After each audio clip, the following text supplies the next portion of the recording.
$2.50. $2.50.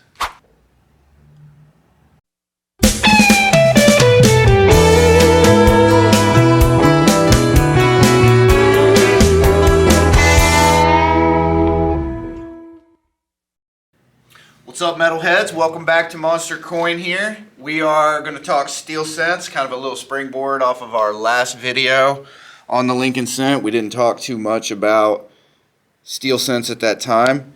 So 1943, United States 1 cent coins were made out of steel because they needed the copper for war stuff. And I think most of them got recollected and melted down. They weren't super popular because people got them confused for dimes, and they do respond to a magnet, so they messed up vending machines. So that's what I've heard about those in terms of, you know, why they weren't super popular. But they're good-looking coins. Steel is different from copper in the sense that, like, it lends itself to a really nice strike, so you get a little bit, like, some real pop and detail. I think it's softer than copper, and you strike really well. So, but their main issue besides the magnet is rust, right? Absolutely. Yep. They will rust very easily when exposed to water or moisture. See that? Like that one right there. Ooh, wow. Yeah. It's no good.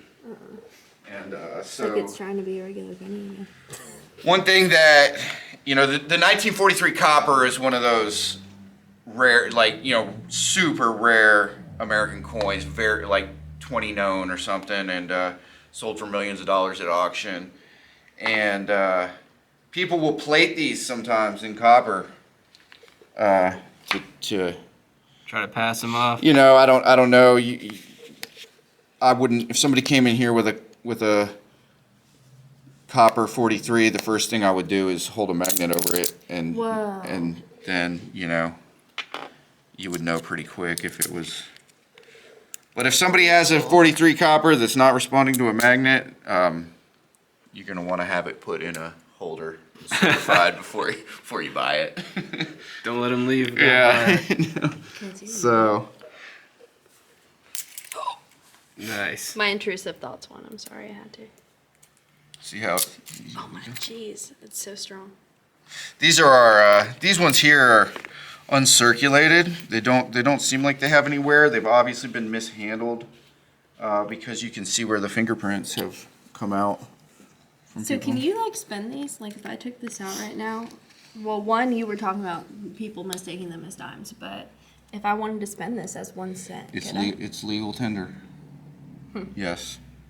Cashier would probably be a little confused. So what's the key date?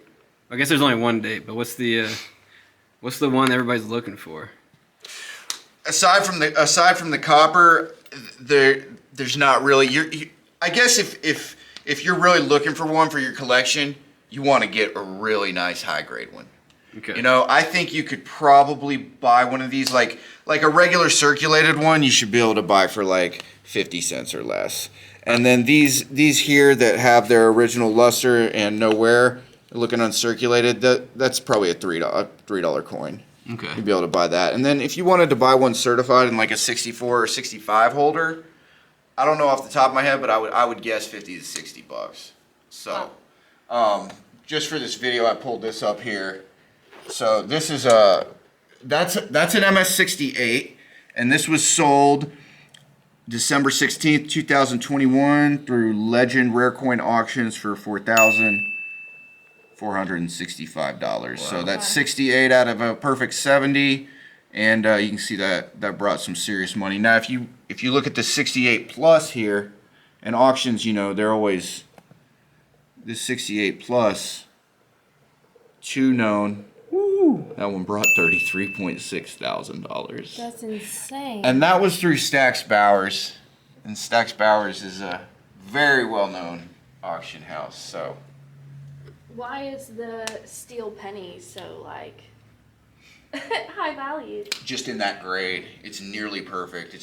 It's like almost unblemished. But what's the desired? You know what I mean? To own one of steel the penny. Yeah, to own one of the Perfect or coins. whatever, Yeah. but- Oh, I mean, Well, they're part of kinda part of cool. history too. They look a little Okay. different. They look a little different. Okay. You know, most people who haven't messed with coins have never seen one and don't know. I haven't. Right? They don't know that this happens. So there's something about seeing a coin that you recognize easily, like the Lincoln cent, and then you see it in steel, and you're like, oh, you know, this is definitely different. But you know, they're common. I think probably San Francisco, like all the other ones, made the least amount, but even that's not something that's very difficult to get your hands on. Very cool. So they weigh, I think, 0.4 grams less than the copper ones. The copper ones weigh 3.1 grams, and I think these are 2.7 grams. So in counterfeit detection, if you came across a 43 copper, pop it on the gram scale, see if it weighs the 3.1. So these were only made for 1 year, right? Only 1 year. One year. Now I guess there are some 44s out there. There's some 44 steels. That is a known error coin. I don't know exactly how many exist. It's not super valuable. Nowhere near the 43 copper. But yeah, I guess they got in there the following year and fired up the machines, and there was some steel planchets hanging out in there, and they ran a few 43 steels through. I've seen a few of the 43 steels. That's cool. What are they going for?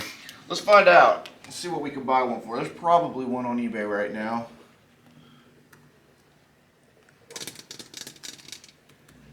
Let's see, 44 steel penny.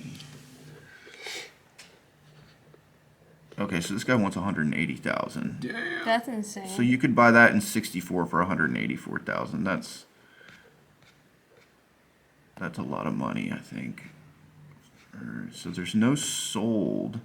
So yeah, I mean, 180,000 to buy one in uncirculated condition.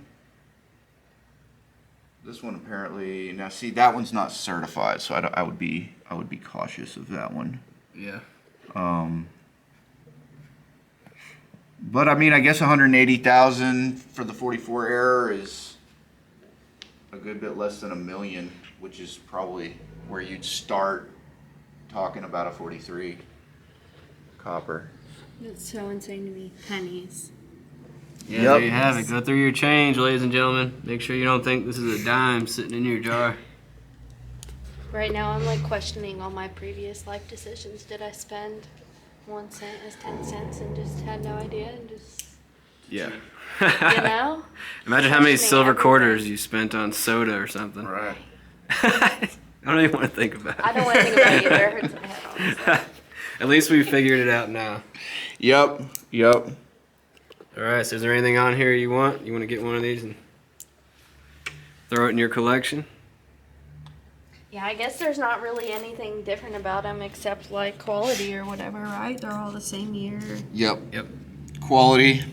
They are from different mints, but I think I actually just went to my bin for this video, and it does not appear that I have any Denver or San Francisco pieces. So what are these then? These are Philadelphia's. Oh. Mm-hmm. Philadelphia is the one that doesn't have the mark on it, right? Correct. Right. Last time we did. Yep. The, Got it. No mint mark. that's right. Let's see. Mm, Find one that's calling to you.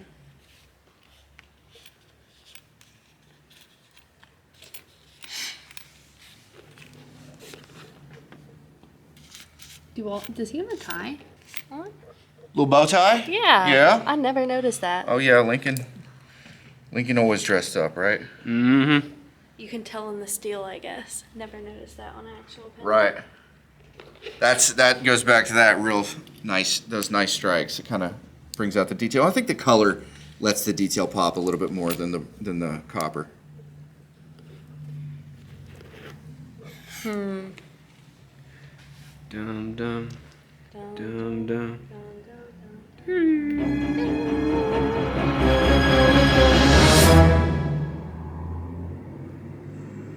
Okay.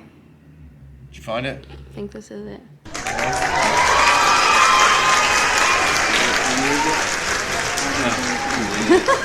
I'm an idiot.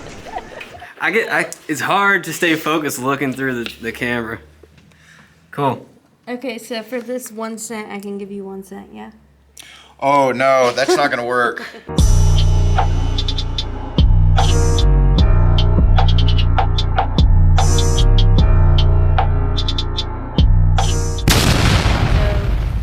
you don't want my 1 penny? I don't want your 1 penny. I'm gonna need $3 for that. Give you $1. $1 100 times your previous offer. Yeah, that's a great deal, right? $2.50. $2.50? $2.50. Flip a coin. You win $2.50. I win $2. Okay. Deal. You flip it. Oh, we were just practicing this in the last video. That's right. John. Got it. Nice. Wheat? Good flip. Wheat. I'll take $2.50 for that coin. Hey. I'll accept my loss here.